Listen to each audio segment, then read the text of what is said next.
بسم الله الرحمن الرحيم. Assalamu alaikum wa rahmatullahi wa barakatuh. So our topic is the Quran,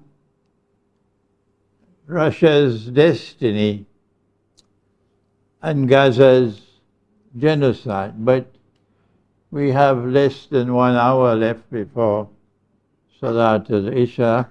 I have only 50 minutes left.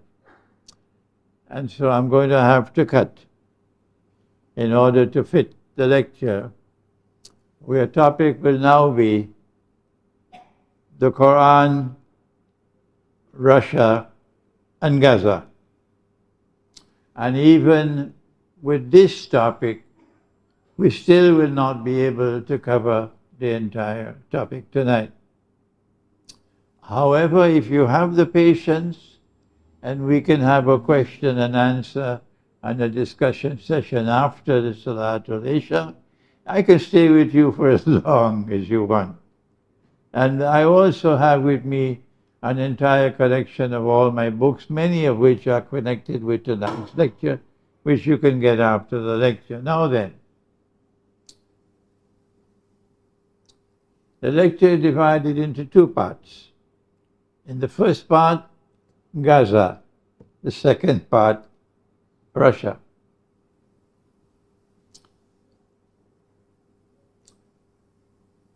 And we go at the beginning with the Surah Al-Isra of the Quran. And this is what Allah has to say, connected with Gaza. بعد أعوذ بالله من الشيطان الرجيم وقضينا إلى بني إسرائيل في الكتاب لتفسدن في الأرض مرتين ولتعلن علوا كبيرا إلى آخر الآية. That this was ordained for the Israelite people, Banu Israel, who are, of course, descended from Nabi Ibrahim alayhi salam through his son Ishaq alayhi salam. And our Prophet, Allah's blessings be upon him, and the Arabs are descended from Ibrahim alayhi salam through his son Ismail alayhi salam. So we are cousins. The Israelite people and the Arabs are cousins. But the Israelite people are going to commit fasad on earth. And fasad is a terrible crime. It's not just to corrupt, more than that. To corrupt to the extent that you can destroy. And Allah has reserved terrible punishment for fasad. And Banu Israel will commit fasad in the land, meaning the Holy Land. And the Holy Land is where the state of Israel is now located. The Holy Land is not Makkah and Medina. And the first fasad came long years ago when they corrupted the Torah. They rewrote the Torah to make halal what Allah had made haram. And it is riba, that you can lend, you're not allowed to lend money on interest, no, to your brother Israelite, haram. But you can lend it to those who are not Israelite. And Allah denounced that in the Quran. You're changing the word of Allah. But they were given the Holy Land. That is in the Quran. in Surah Al-Ma'idah. But they were not given the Holy Land unconditionally. They were given the Holy Land conditionally on faith in Allah and righteous conduct. This is in the Quran. So when they violated the conditions of inheritance of the Holy Land with their first fasad, Allah destroyed the masjid built by Nabi Sulaiman alayhi salam and threw them out. And a Babylonian army worshipping the sun and the moon and so on. That Babylonian army came and destroyed the state of Israel. And they were taken into slavery in Babylon. That's the first facade.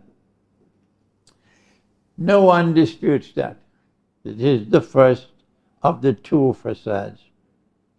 And then came a promise by Allah to them. They don't know why Allah destroyed the masjid.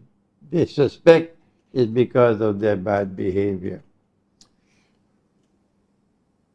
But we know from Surah Sad of the Quran that Allah had tested Nabi Sulaiman alayhi salam when he was the king and the prophet ruling over the world, and placed someone on his throne in a vision. And when he saw that vision, then he prayed to Allah, Rabbi Gfirli, I seek your forgiveness, O Allah. Wahabli mulkan la yanbaghi li ahadin min ba'di, and grant that no one can inherit my kingdom after me, and that there can never be another kingdom like mine. And that is why Allah destroyed the kingdom when he died. They don't know that in Israel. We know it because we have the Quran. So this was the first fasad. And then Allah gave them a promise that He would send someone known as the Messiah, Al-Masih, and bring back the golden age. And so they're waiting for the Messiah to come. And when Allah allowed them to come back to the Holy Land, now they said, the Messiah is coming. And when Allah allowed him to rebuild the masjid, the temple, the Messiah is coming. And indeed, the Messiah came. But Allah tested them. And some of them passed the test. And they accepted him as the Messiah, even though he was the son of a virgin mother who never married. And they accepted him as the Messiah. And when they saw him crucified before their very eyes on the cross, they wept. Now, I did not say that he was crucified. Don't make that mistake. If you were there, you will see. And if I was there, I would see that he was crucified. Why? Because Allah made it appear like that. وَلَكِنْ شُبِّهَ لَهُمْ. So I never said that he was crucified. But others rejected him. And when they saw him crucified before their eyes, they were convinced he could not be the Messiah. So they're still waiting for the Messiah. So because they rejected him as the Messiah, and they boasted of how they crucified him, This was the second fasad. And Allah again destroyed the masjid for the second time. And this time He expelled them from the Holy Land, and they could never return to reclaim it as their own. Never. Until one of the major signs of the last day is Gog and Magog. And Allah says, only when Gog and Magog are released into the world, and we'll come to this later in the lecture, and when they are released into the world, they will spread out all over the world. And because they have indestructible power, only Allah can destroy them. It is not difficult to conclude for those who have common sense that when Gog and Magog are released into the world, then for the first time in history, mankind will witness one people taking control of power all over the world.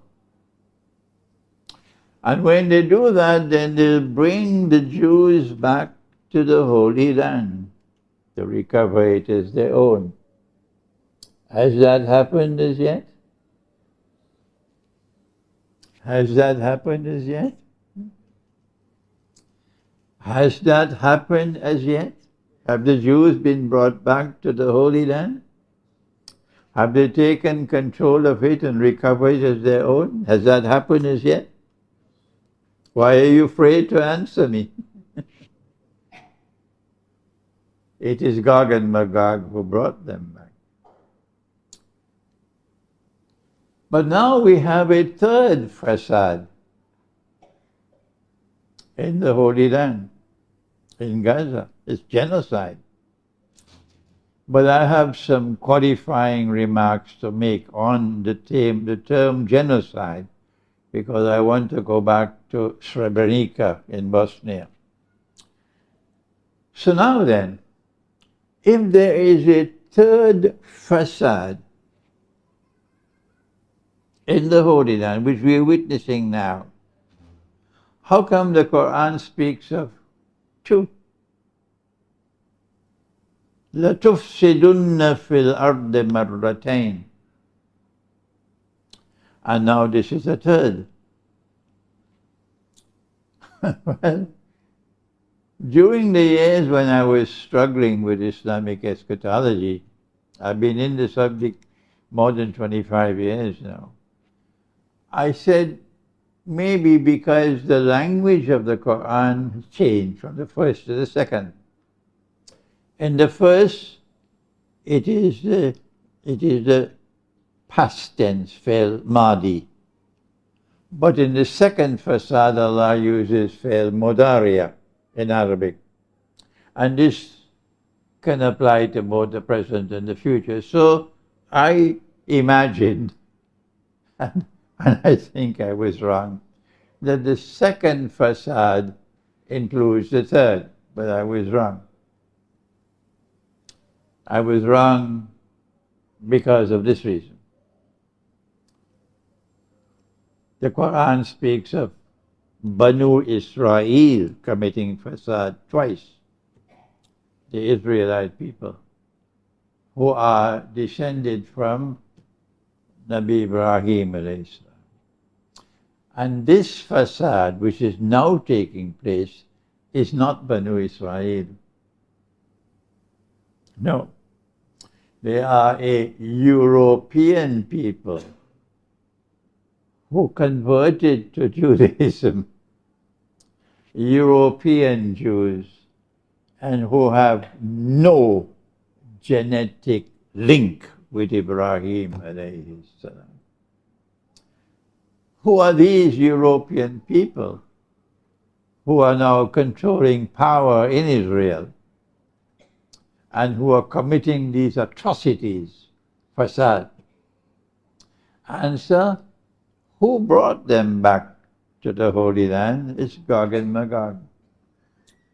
So Gog and Magog control power in the Holy Land, and Gog and Magog are responsible for the massacre in Gaza. Why am I hesitant to use the word genocide? Let me explain. When the European people went to the United States and met the American Indians there, living a peaceful life and showing immense respect for nature, they would kill a buffalo and make sure that they use every single part of that buffalo. They would not waste anything. And these European settlers will now come and have spots, killing buffaloes, spots. They had so much respect for a river that they considered the river to be sacred. And you won't believe this one. You say, no, this is not possible. And these European people came to the Americas, and instead of having the toilet outside the house, they put the toilet inside. You wouldn't believe this one. You wouldn't believe. They put the toilet inside the house. And when you have huge people living in one city, you have to have something known as a sewage system. So where are you going to take all of this sewage? Would you believe it? They put it in the rivers. Would you believe that? And they put it in the coastal waters.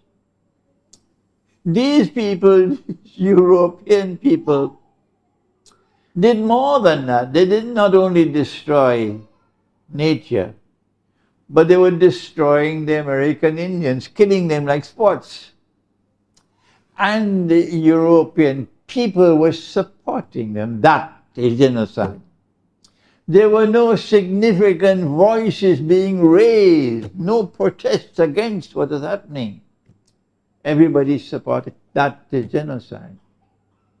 When 7,000 or 8,000 Muslims were massacred in Srebrenica about 25 years ago,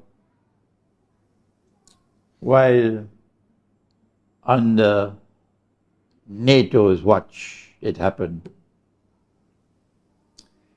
then the Western world demanded that this must be condemned as genocide. Or when I went to Belgrade, I went twice to Belgrade, I found to my surprise that every single Orthodox Christian I met, including the scholars and the leaders, condemned what happened in Srebrenica, and wished that they could find those who had committed the crime and punish them. So I said, this is not genocide. That was genocide. This is not genocide. So I am hesitant to use the word genocide for Gaza now. Why? Because there are now large numbers of Jews in the United States who are protesting what is happening in Gaza, in the university campuses around the United States. And from the United States, we are spreading to other parts of the world. And there is a considerable opinion in Israel itself which is hostile to the conduct of the government. And the Israeli armed forces are now facing a backlash from their own people. So now then, we say that the third facade is not Banu Israel. It is Gog and Magog. And Gog and Magog are taking the Israelite people for a ride. They've been doing it for almost 100 years now, since the Balfour Declaration. And Gog and Magog are taking Israel to its final and complete destruction. But they don't know that. Now then, we leave Surah to Isra and that very famous verse, لَتُفْسِدُنَّ فِي الْأَرْضِ مَرَّتَيْنِ. And having explained to you, we now turn to Gog and Magog. It is a tragedy. I am now by the moon, I'm 84 years of age. And I have been teaching this subject for 25, 30 years. I lived in Malaysia for 5 years.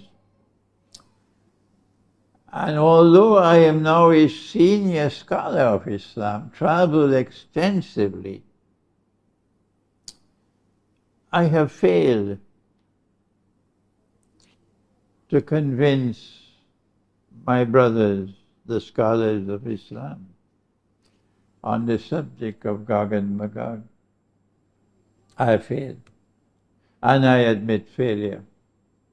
They hold the view, proper methodology for them is that a hadith has the same status as the Quran.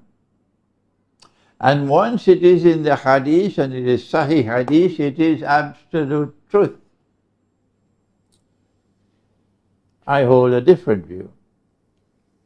I believe, and my teacher taught me this, and Allah says it in the Quran. Allah says, بَعْدَ أَعُوذُ بِاللَّهِ مِنَ الشَّيْطَانِ الرَّجِيمِ وَإِنَّهُ لَحَقُّ الْيَقِينِ. That this Quran, and only this Quran, is absolute truth. Not the hadith, only the Quran. And therefore it is the function of the Quran to function as Al-Furqan.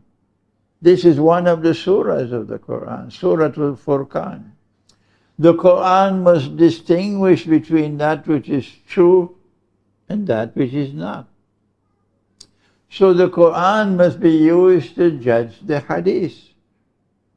If you want to study the subject of Gog and Magog, you have to go first to the Quran.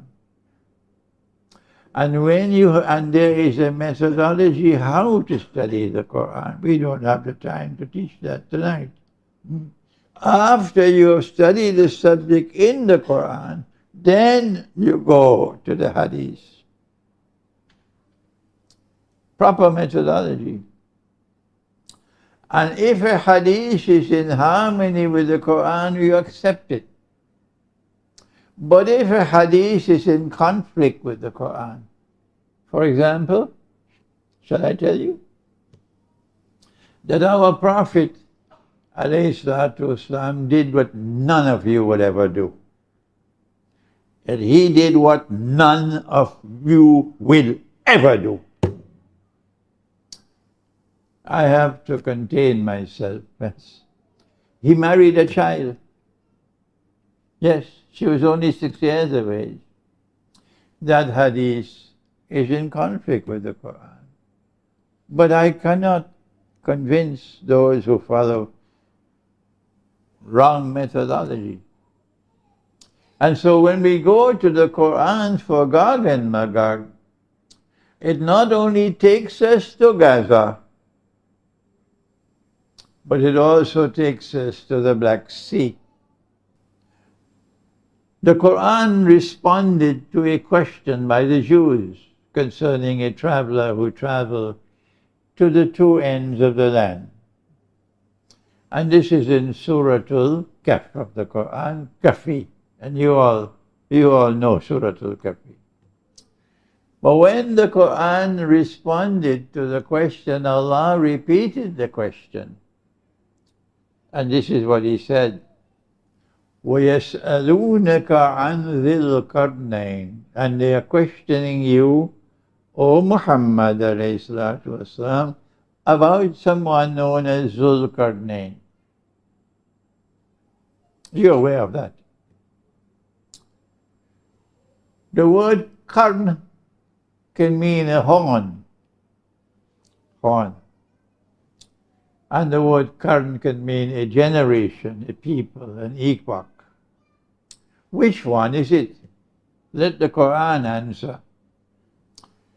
The Quran has used the word karn many times and always used it to mean a generation, a people, an epoch, and never ever used the word karn to mean a horn. So you and I are safe, very safe, when we conclude that Zulkarnain is not someone with two horns.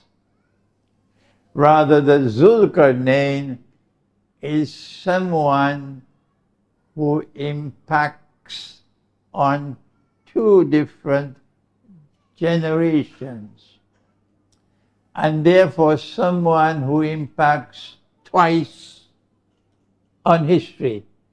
Let me repeat that. I hope you had your dinner already.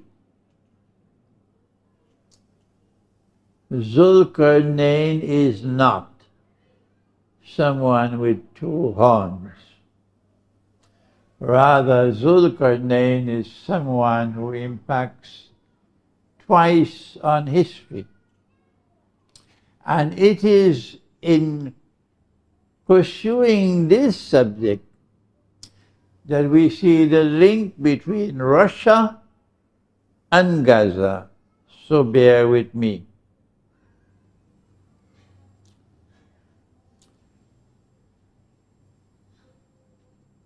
Zulkarnain travels in one direction of the setting of the sun. Allah gave him power, but he has faith in Allah. And when power rests on the foundations of faith, how is power used? Every military analyst would want to study this subject.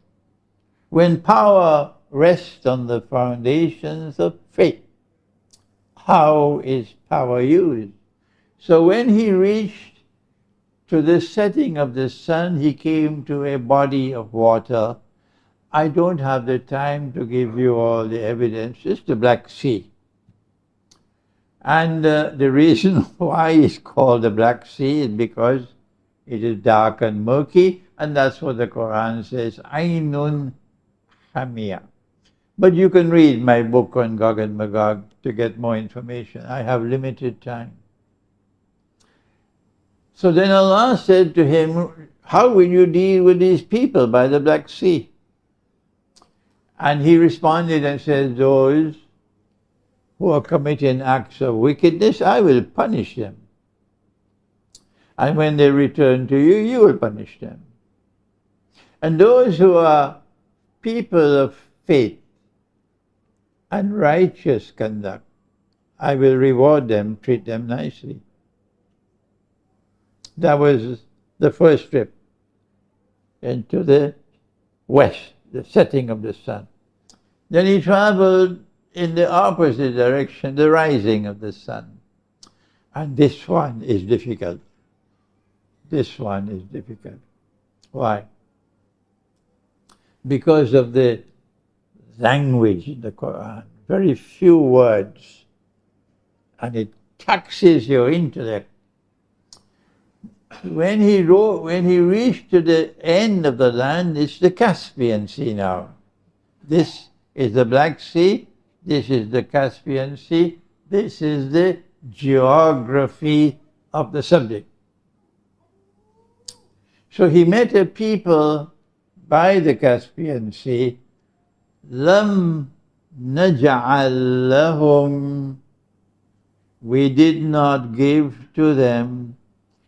Lam naj'al lahum min duniha sitra. We did not give to them anything that could cover them and protect them other than what is natural. So either these are a primitive people, or these are a people who will always be vulnerable. Anybody can come and oppress them, and they will suffer endlessly. Which one of these it is? You must now think. I must not. I can help you, but you must think now. Is it a primitive people that he meant? Or is it a people who are destined to be forever vulnerable in the region of the Caspian Sea? And Zulkarnain chose to leave them as they were. If they were a primitive people, he showed compassion for them and their way of life and chose not to change it. And if they were a people destined to remain vulnerable to oppression, he knew he could do nothing about it, so he left them as they were. I wish I could speak some more on this subject. And then Zulkarnain traveled in a third direction to a pass between the mountains. And that is where the people spoke to him about Gog and Magog. In Sahih Muslim, our Prophet ﷺ has given us a hadith al-Qudsi in which Allah said about Gog and Magog, I have created creatures of mine so powerful that none but I can destroy them. And they then ask him, can you build a barrier to protect us from them? And we are prepared to pay you. He said, I don't need your money. But he should have said, no problem. Allah gave me the power to do whatever I want to do. And I told Allah that I will punish those who commit wicked deeds. So if this is people who are committing fasad, inna ya'juj wa ma'juj mufsiduna fil ard, I am going to punish them. Did he do that? No. He should have done that, but he did not. He agreed to build a barrier. Why? Answer? Because he did not have the power to destroy them. Only Allah could do it. That's why. But what he could do is to block them. In the game called chess, it's called checkmate. Contain them. Render them harmless. So he built the barrier. And when he built the barrier, Gog and Magog were rendered harmless. They are contained behind the barrier. Now then, who are Gog and Magog? Are they angels? Or are they jinn? Or are they human beings? Or has Allah created something else that I don't know about and you don't know about? There are only three kinds of sentient beings who can commit fasad. A tree cannot commit fasad. An animal cannot commit fasad. Nothing in Allah's creation can commit fasad except has to be either an angel or a jinn or a human being. Other than that, excuse me, it's nonsense. Other than that, excuse me, it's nonsense. And we don't admit nonsense in a learned talk. Can there be angels? No. Angels cannot commit fasad. Can there be jinn? No. Because if I build a wall, the jinn can pass through the wall. So Gog and Magog can't be jinn. So the only thing left is human beings. So please take a bucket of water and wash that nonsense away. Gog and Magog are human beings. And they are now contained behind this barrier. And when he built the barrier, he said, هَذَا رَحْمَةٌ مِّن رَبِّي, that when I built this barrier, this is rahmah from Allah, kindness. فَإِذَا جَاءَ وَعْدُ رَبِّي جَعَلَهُ دَكَّاءَ. When that time comes of which Allah has warned, which is Akhiru Zaman, Allah is going to destroy the barrier. And Gog and Magog will be released. And we know that this happened in the lifetime of the Prophet alayhi salatu wasalam, because of that famous vision that he had at the home of his wife Zainab when he woke up and he said, Waylul lil Arab min sharrin qad iktaraba. Woe unto the Arabs because of a great evil which is now approaching. And he made his finger like this. Today, a hole has been made in that barrier built by Zulkarnain. So Gog and Magog, their release commenced in the lifetime of Nabi Muhammad alayhi salatu wasalam. And we know that our Prophet said that they will pass by the Sea of Galilee on their way to Jerusalem. And when Nabi Isa alayhi salam comes back and they attack Nabi Isa alayhi salam, then Allah will destroy them in Jerusalem. So now if they are coming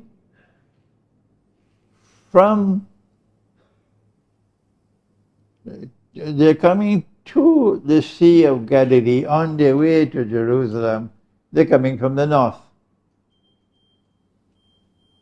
And they're coming from definitely that pass between the mountains, between the Black Sea and the Caspian Sea, in the north, in the Caucasus Mountains. Now then, if this was the first current, how will we know when the second one occurs? This is the most important part of the lecture tonight. So do please listen carefully. Allah has explained to us and informed us of the first Qarn of Qarnain, when power resting on the foundations of faith manifested itself in the region of the Black Sea. When will the second Qarn of Qarnain come? I have to explain this to Russia, to the foreign minister. He doesn't know this subject. Answer. We have to look to see when power resting on the foundations of faith would manifest itself in that geographical location after the revelation of the Quran. There are only three candidates. One is the Ottoman Empire. Two is the Soviet Union. And three is today's Russia. Which one is it? Which one qualifies as the second Qarn of Qarnain? I want you to think.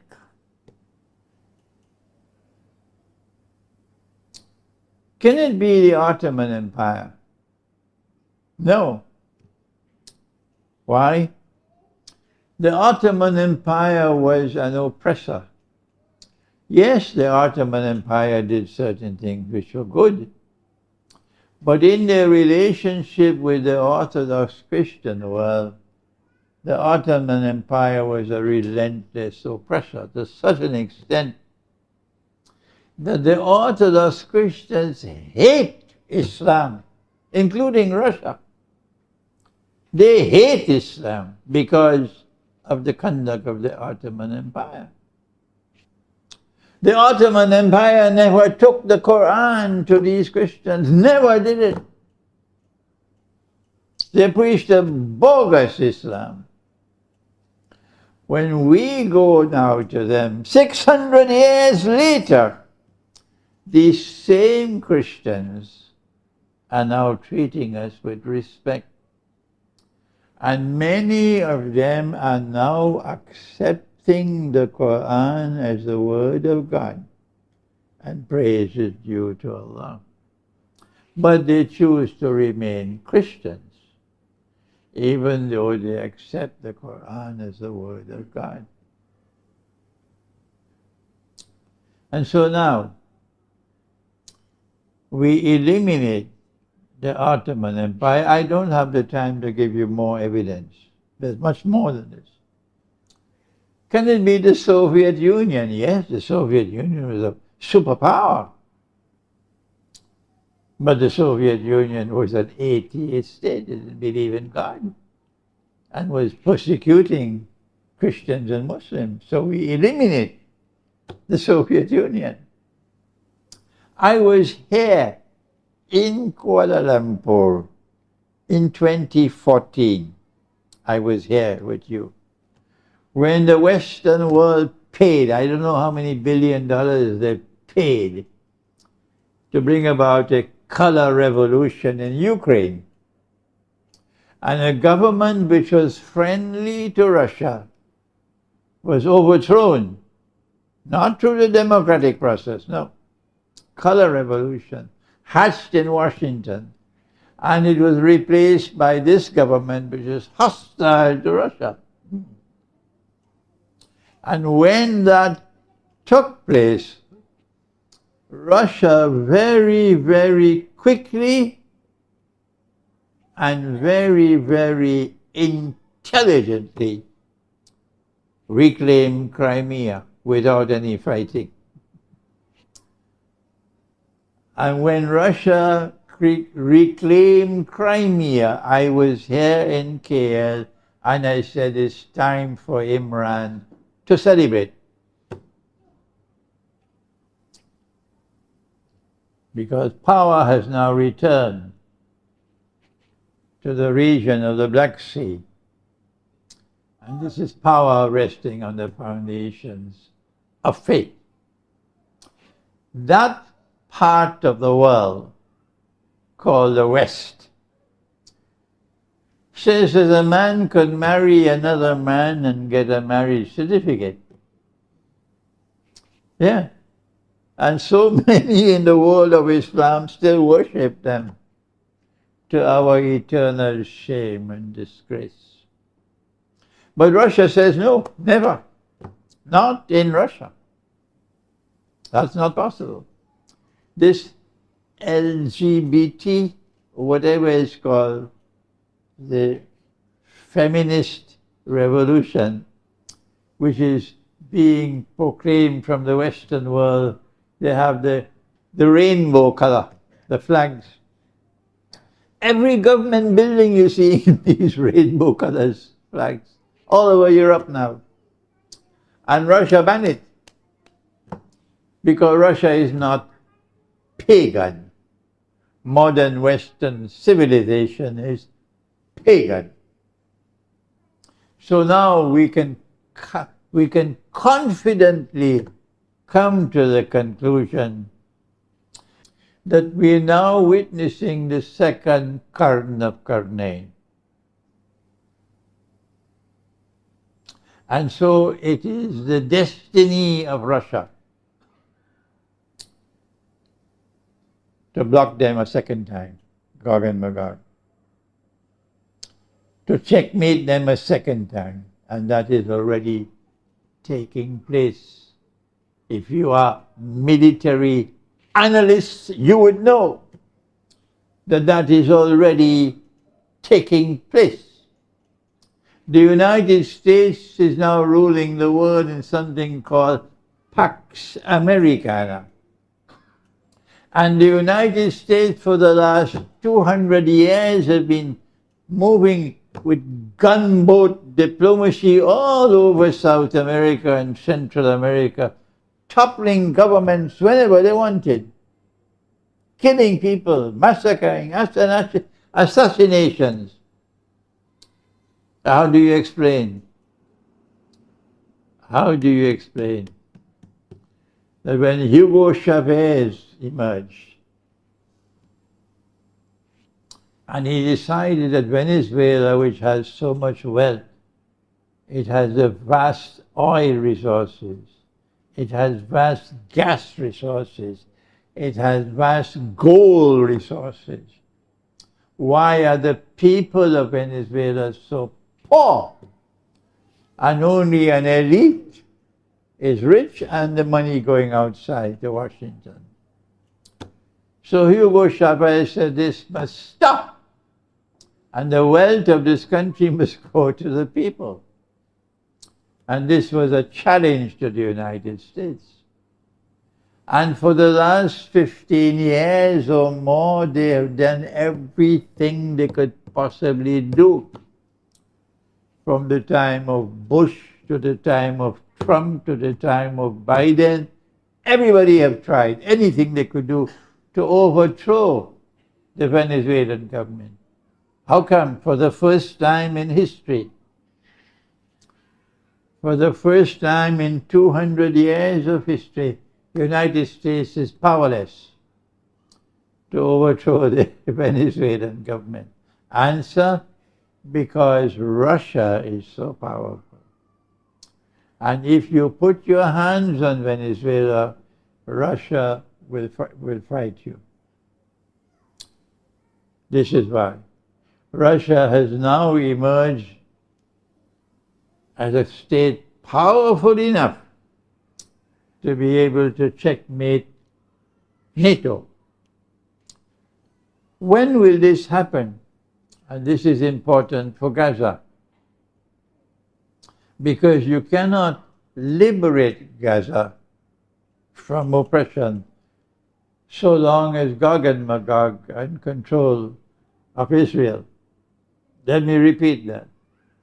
It is impossible. No one can liberate Gaza from oppression so long as Gog and Magog control power in Israel. You don't believe me? Go ahead and try. See what's going to happen. The lecture will now come to an end because I have more in the Quran, but we don't have the time. That when the Great War takes place, which is coming up soon, the nuclear war, modern Western civilization is going to be defeated in this war. And this is clear from Surah Ar-Rahman of the Quran.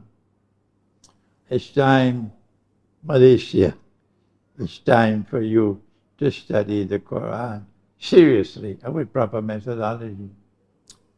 So when Gog and Magog are contained for the second time in Karnain, the implication would be that Israel will now be starved, cut off.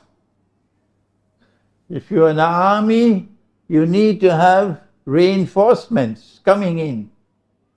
You have to have logistics for supplies if you're an army. And once Gog and Magog are contained, Israel is now left helpless with whatever Israel has, no more to come.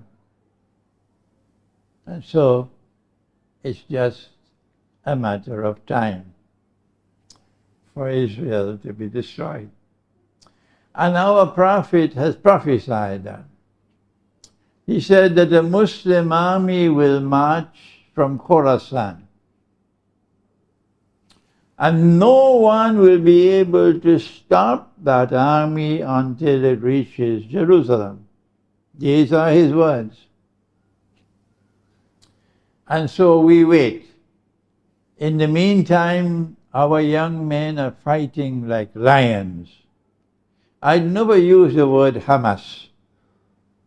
I prefer to use the word the authentic Islamic resistance. In Gaza, in Afghanistan, in Syria and Iraq and so on, in Chechnya, the authentic Islamic resistance. Israel has thrown everything that they could for the last 8 or 9 months against them. And Russia has just said that Hamas is now more powerful than they were before. And that it is impossible for Israel to defeat Hamas. You can kill and kill and kill, but you cannot defeat them. And the Israeli armed forces are also saying we cannot fight both Hamas and Hezbollah at the same time. So Netanyahu, you better make a peace deal with Hamas. But that is incidental to our lecture. We will conclude now. Our topic was the Quran, Gaza and Russia shows from the Quran the subject of Gog and Magog at work in Gaza and the role that Russia has to play in containing Gog and Magog for a second time. And when that happens in the Great War, then the road will be open for Gaza to be liberated. And I thank you. Wassalamu alaikum wa rahmatullahi wa barakatuh.